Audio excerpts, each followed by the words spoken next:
It was late 1941, and the Allied war effort was collapsing faster than the newspapers dared to print. In North Africa, British armour was being shredded by German Panzers. In Europe, the Wehrmacht's blitzkrieg had proven unstoppable, and in the United States, the Army's armoured division, newly formed, under-equipped, and painfully inexperienced, was preparing for a war it had no idea how to fight. In the middle of that storm stood a tank no one seemed to want. It was boxy, slow, and undergunned.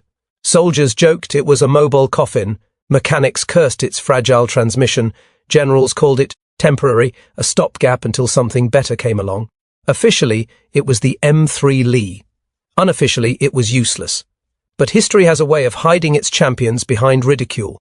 The M3 Lee was never supposed to exist. It was born of desperation. A design sketched in Washington after France collapsed in 1940. The United States didn't yet have a 75mm gun tank. Its factories weren't ready for mass production. Engineers at Rock Island Arsenal were told, bluntly, build something, anything that can carry a big gun and do it now. What they produced looked awkward even on paper. A tall hull with a side-mounted 75mm cannon fixed low in the sponson, plus a small 37mm turret perched on top like an afterthought. It was a mechanical patchwork of two eras, part First World War, part future vision. Yet in 1941, it was all America could make. When the first units rolled off the line, tank crews stared in disbelief. The profile was enormous, over 10 feet high, an easy target for enemy gunners. The side gun meant the entire tank had to pivot to aim. Rivets covered the armor, each one a potential fragment hazard when struck. The nickname Coffin for 7 brothers began circulating before the tank even saw combat. Still, the factories kept working. America's industry was shifting into wartime gear, and the M3, flawed though it was the machine that would teach tens of thousands of workers how to build tanks at scale. Chrysler's brand-new Detroit tank arsenal produced them around the clock. Welders, machinists, and engineers learned hard lessons on its hulls, how to shape armor plates, install engines, and streamline assembly lines. The M3 wasn't just a tank, it was a teacher. Across the Atlantic, Britain was desperate for armor. The fall of France had cost them hundreds of tanks. In 1941, Churchill sent an urgent plea to Washington, send us anything that can fight. The United States obliged, shipping hundreds of M3s, modified to British specifications and renamed the Grant after General Ulysses S. Grant. The British crews were sceptical. They preferred the low-slung German Panzer III, which could hide behind dunes. The Grant, towering and clumsy, seemed suicidal. One British officer allegedly quipped, "The only way to conceal a Grant in the desert is to dig a hole and bury it." Yet when the first battles erupted in the North African desert, perception began to shift. At Ghazala, Bir Hakeim, and finally El Alamein, the Grant's 75mm gun reached out farther than any tank gun the British had previously fielded. German Panzers that once dictated range found themselves suddenly outshot. The Grant's tall silhouette, though easy to spot, allowed its crew a surprising advantage: visibility. From its lofty turret, commanders could see across the dunes, coordinate assaults, and call artillery fire. For the first time, British armour could meet the Afrika Korps on roughly equal terms. One British tanker later wrote, "We cursed it, we mocked it, but it could hit a panzer before he knew we were there." That 75mm shell could penetrate German armour at 1,500 yards. The tank's thick front plating could deflect 50mm rounds. Suddenly useless didn't seem the right word anymore. Back in America, reports from the desert reached the War Department. The M3's battlefield performance was better than expected, but the design's limitations were obvious. Engineers immediately began working on a successor, a lower, sleeker machine with the same powerful gun mounted in a rotating turret. It would be called the M4 Sherman. The irony was brutal. The useless M3 Lee became the foundation for the Sherman, the most produced and decisive Allied tank of the war. The experience of building and maintaining it had taught Detroit every lesson necessary to mass-produce the Sherman by the tens of thousands.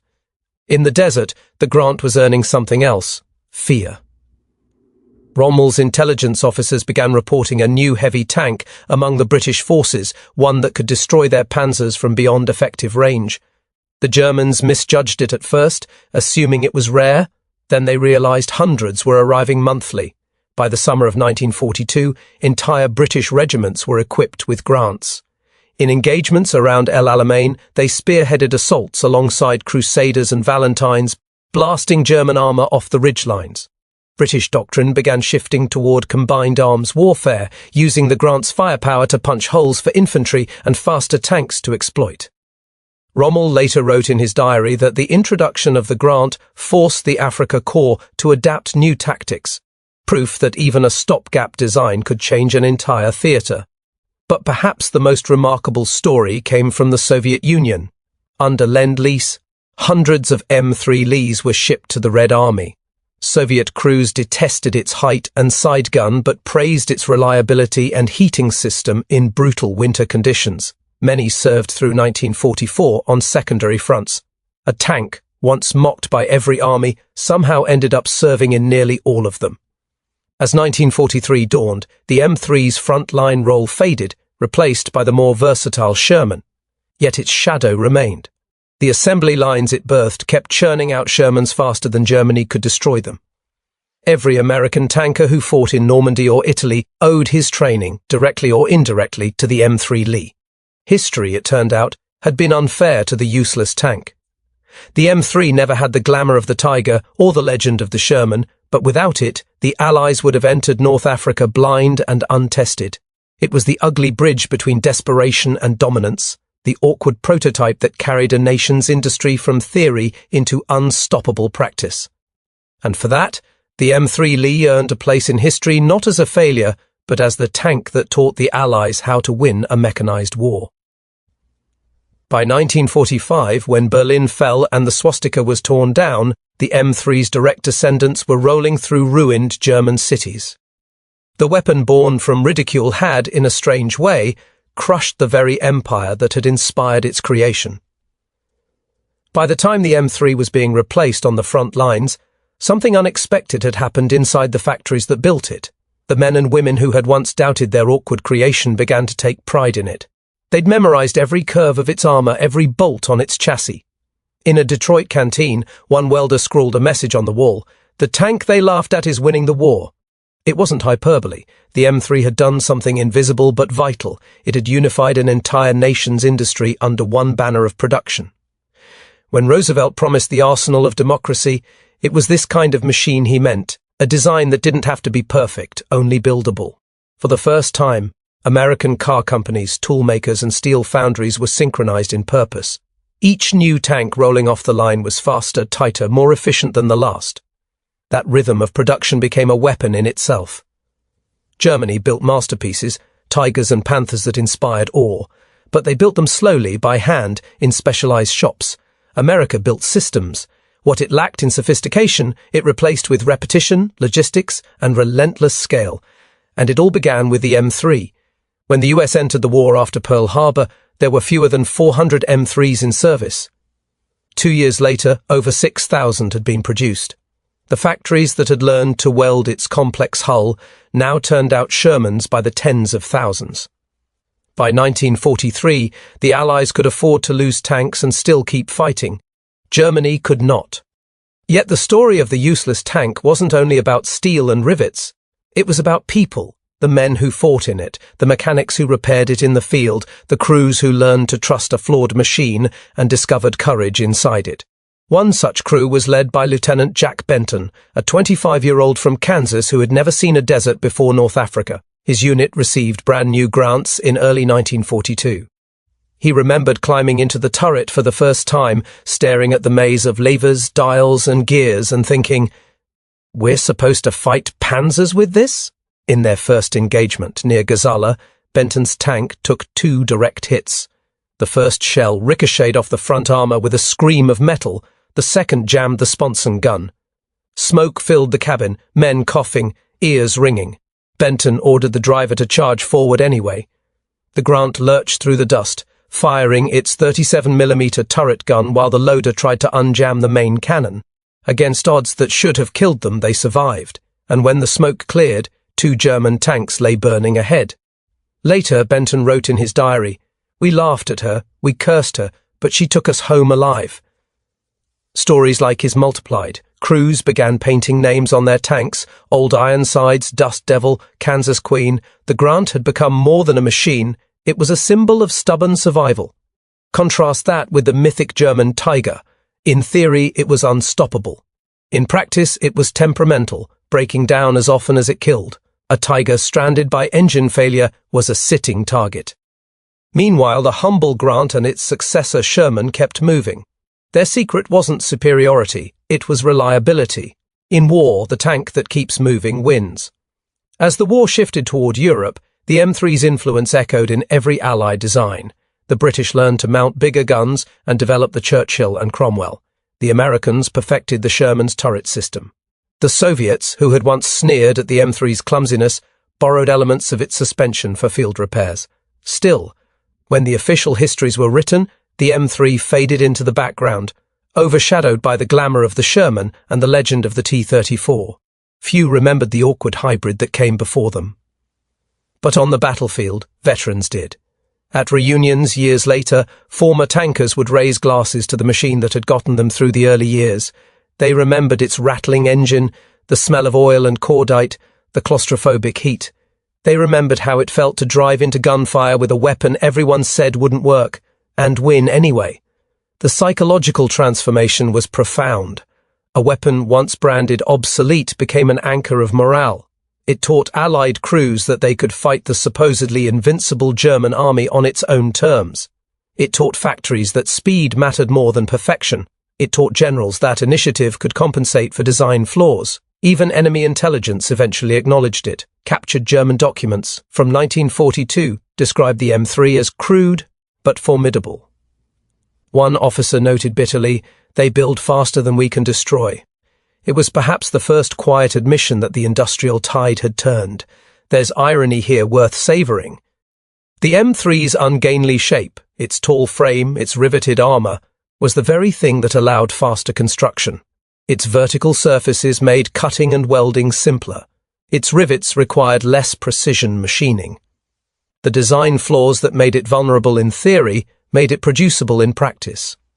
In a war where time was blood, that trade-off was priceless. When the first Sherman units landed in North Africa, they did not arrive as novices. Their crews were already seasoned, trained on the M3, familiar with its quirks, confident in its mechanics. They stepped into the new tanks and felt at home. That sense of continuity, of lessons learned, was invisible but decisive. The useless tank had quietly trained the army that would storm Europe. In Washington, procurement officers finally began to realize it too. Reports showed that every man-hour spent building the M3 had paid off tenfold in production efficiency. The next generation of assembly lines could turn out Shermans at nearly twice the rate. A process that once took 6,000 hours per unit now took half. War was as much about manufacturing math as battlefield courage, and the M3 had rewritten the equation. But perhaps the most haunting image of all comes from Tunisia in 1943. Photographs show a line of battered M3s parked in the sand, their paint scorched, turrets dented, tracks hanging loose. Around them, soldiers sit smoking, grinning, exhausted. Behind them stretches the empty horizon of the desert they've conquered. For those men, victory didn't look like sleek new tanks. It looked like survival in a machine no one believed in. As the camera shutter clicked, history moved on. The M3 would be scrapped, melted down, forgotten. But the men in that photo carried its lesson for life. That worth is proven not by design, but by endurance. And so, while the world celebrated the Shermans rolling through Normandy, the tank that had made them possible faded quietly into museums and scrapyards. Yet beneath every layer of armour, in every bolt and track link of those later machines, lived the ghost of the M3. The clumsy, stubborn teacher that refused to die until its purpose was complete. In the spring of 1943, as the Desert War ended and Allied forces pushed into Europe, the M3 Lee and its British cousin, the Grant, began to disappear from the front lines. But in their absence, something powerful lingered: momentum. The Allied war machine, once clumsy and uncertain, now moved with unstoppable rhythm. Every ship that crossed the Atlantic carried tanks, trucks, guns, and dreams forged in the same industrial heartbeat that had built the M3. That heartbeat was victory's hidden soundtrack. In the strategy rooms of London and Washington, generals no longer spoke with desperation but with calculation. They had learned to trust production numbers, to fight with logistics instead of luck.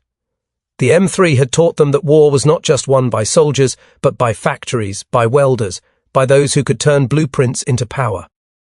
When Operation Overlord began, the invasion of Normandy, the ghosts of the M3 were there too, not physically but spiritually. Every Sherman tank that rolled off a landing craft bore the DNA of that awkward predecessor. The American tank corps that advanced through hedgerows and into France were led by officers who had cut their teeth on M3s in the desert. The experience of failure had evolved into mastery, but beyond the metal and mechanics, there was a deeper transformation, the human one. To the men who had fought inside them, the M3 Lee represented more than steel, it represented defiance.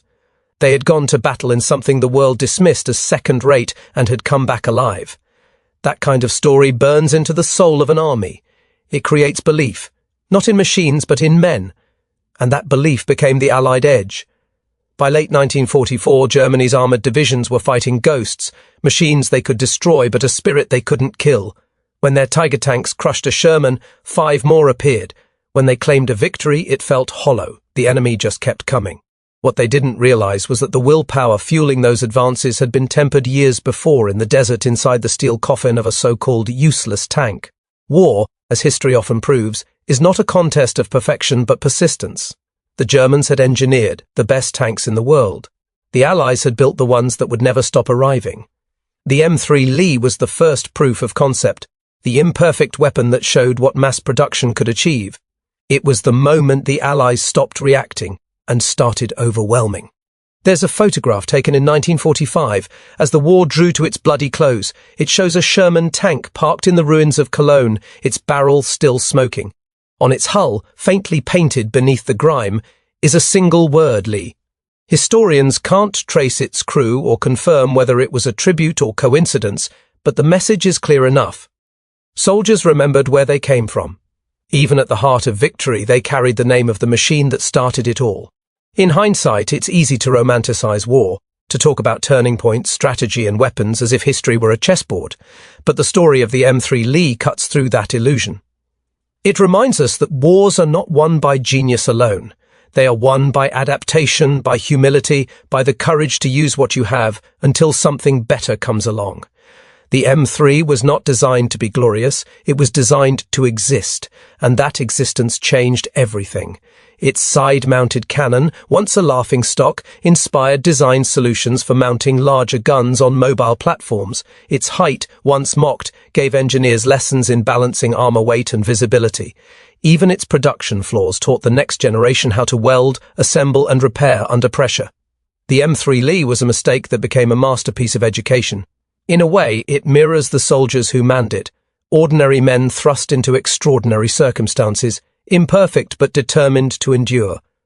The tank's awkward frame reflected their own learning curve, untested, unpolished, but ready to evolve.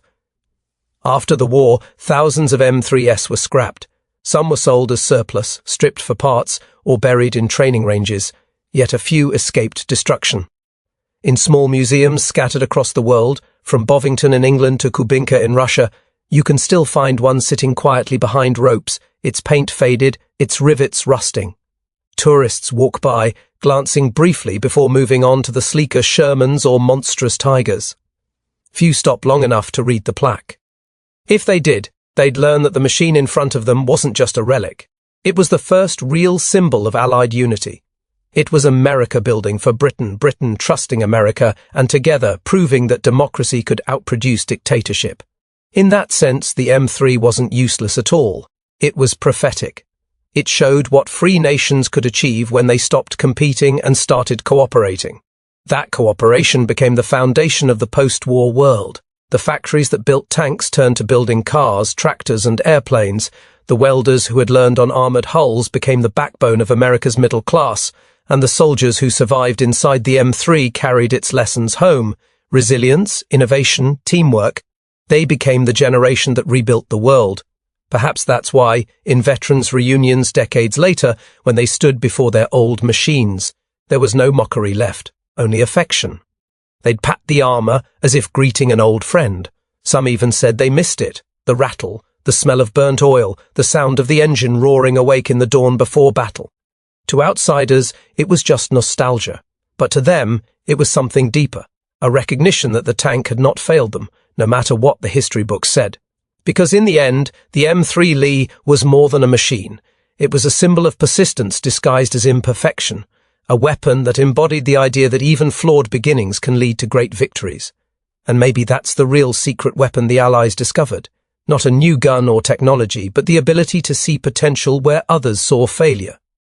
When historians write about the Second World War, they speak of decisive moments: Stalingrad, Normandy, El Alamein. But hidden behind those names are the quieter victories, the ones without parades or medals. The M3 Lee belongs to that quieter history, the story of an underdog creation that carried a generation forward. Its steel may have rusted, but its legacy endures in every lesson learned, every life saved, every innovation that followed. The tank that began as an embarrassment ended as a teacher, its voice echoing across decades. It doesn't matter how you start, it matters that you begin. And perhaps that's the most powerful lesson of all. So, the next time someone calls something useless, remember the tank that was supposed to fail, the one that everyone mocked, dismissed, and discarded. Because that same tank, flawed and forgotten, became the first heartbeat of the army that would crush the Nazi war machine and change the course of human history. In the shadow of every victory stands a forgotten struggle. The M3 Lee was that shadow, proof that even the imperfect can become unstoppable when driven by purpose. And that's how one useless tank became the Allies' secret weapon that crushed the Nazis.